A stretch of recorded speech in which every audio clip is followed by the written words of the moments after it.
Dalam Islam, kisah nabi-nabi selalu menjadi bagian menarik yang penuh hikmah dan pelajaran. Di antara berbagai cerita nabi yang diabadikan dalam Al-Quran maupun hadis, ada 4 nabi yang masih hidup sampai sekarang. Siapa saja mereka?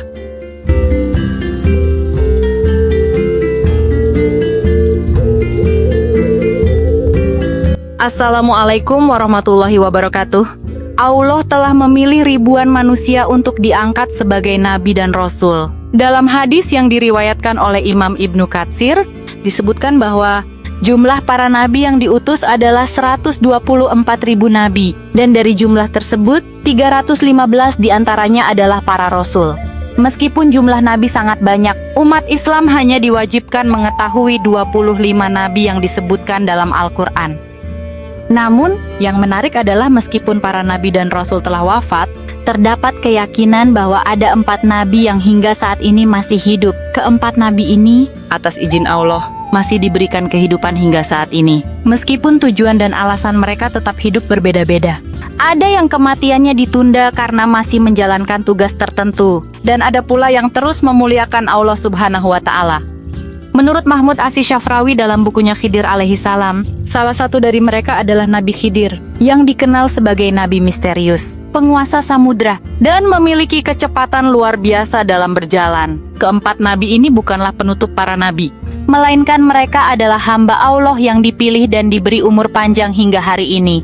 Setiap nabi tersebut memiliki kisah dan alasan khusus mengapa mereka masih hidup sampai hari ini. Di video kali ini, kita akan membahas tentang nabi yang hingga kini masih hidup dan di mana mereka berada.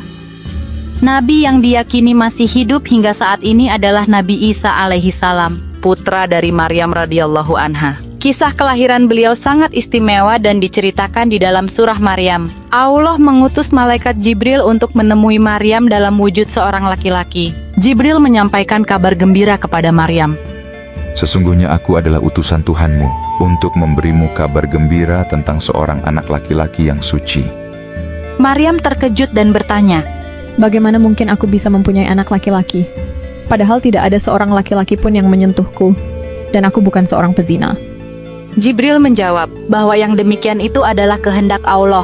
Allah ingin menjadikannya sebagai tanda bagi manusia dan rahmat darinya. Maka Maryam mengandung dan melahirkan Nabi Isa, yang pada saat itu Bani Israel masih menyembah berhala.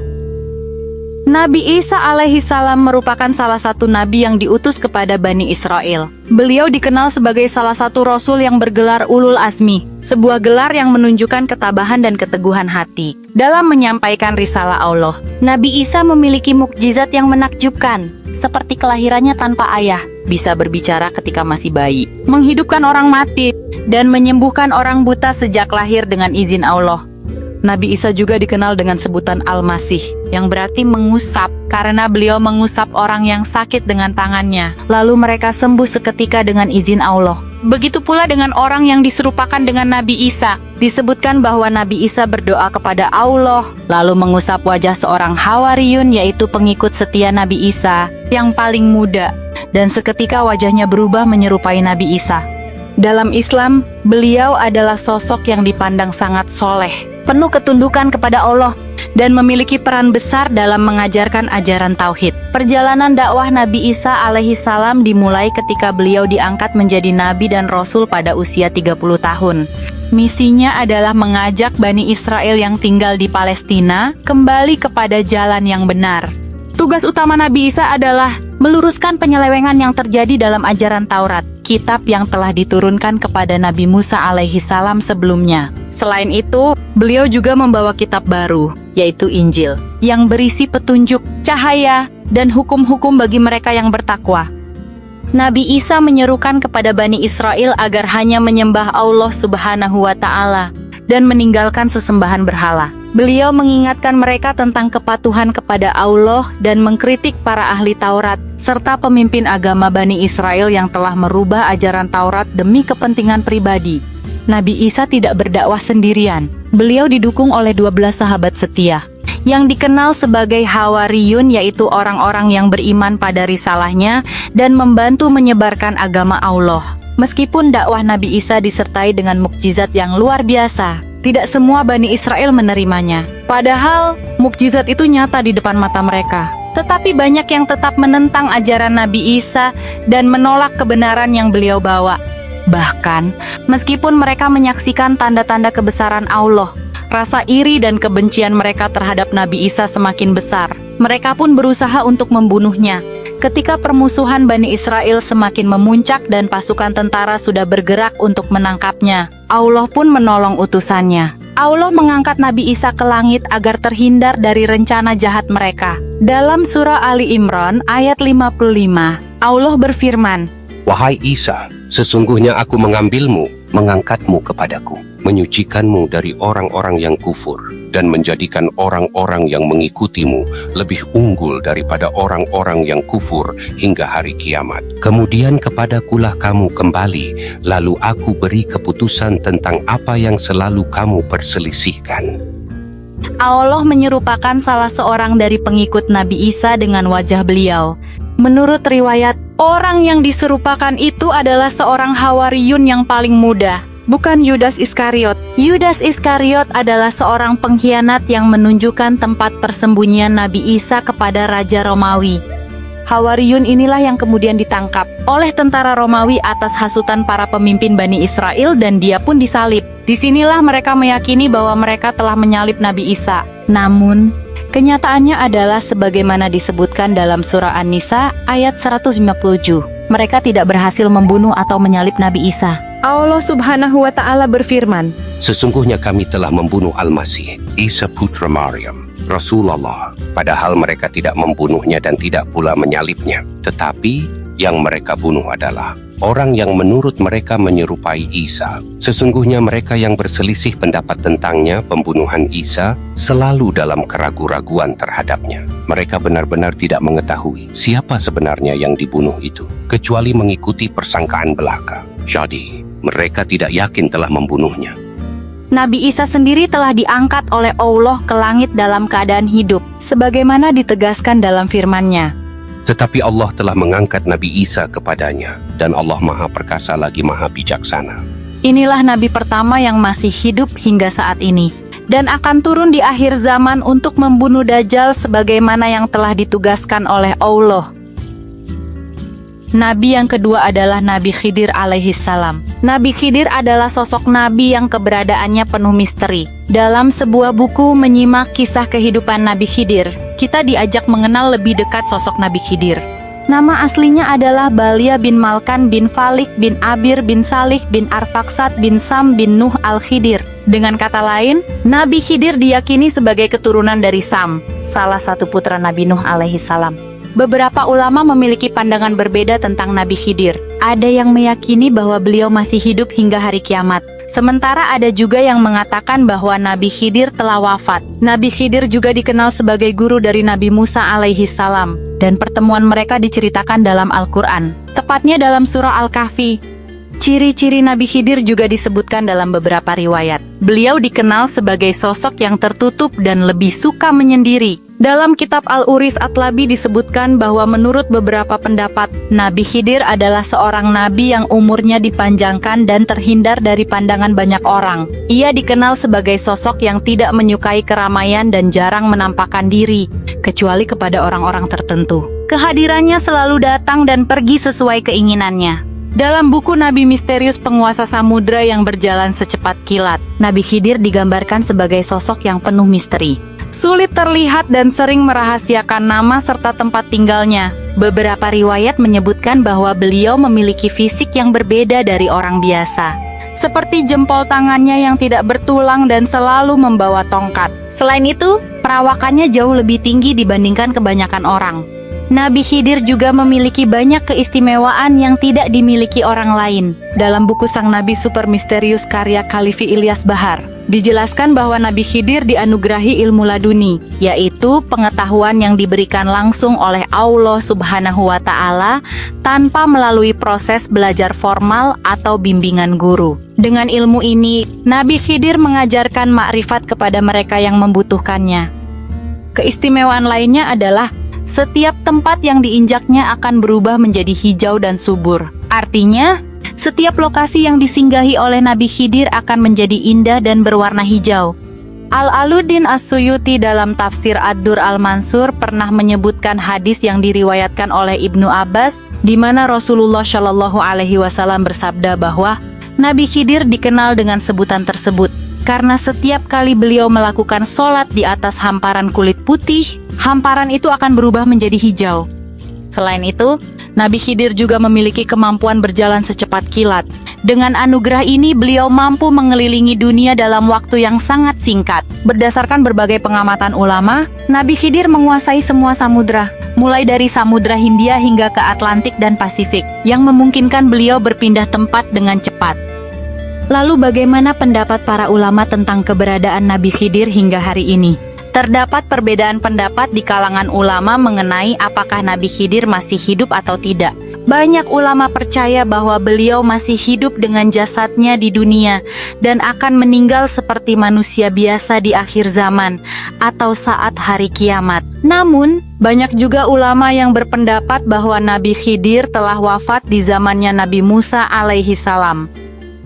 Nabi yang ketiga adalah Nabi Ilyas alaihi salam. Nabi Ilyas adalah sosok nabi yang dikenal sangat gigih dalam berdakwah. Ia diutus oleh Allah Subhanahu wa Ta'ala untuk menyampaikan pesan kepada kaum Bani Israel yang pada waktu itu terjerumus dalam kesesatan.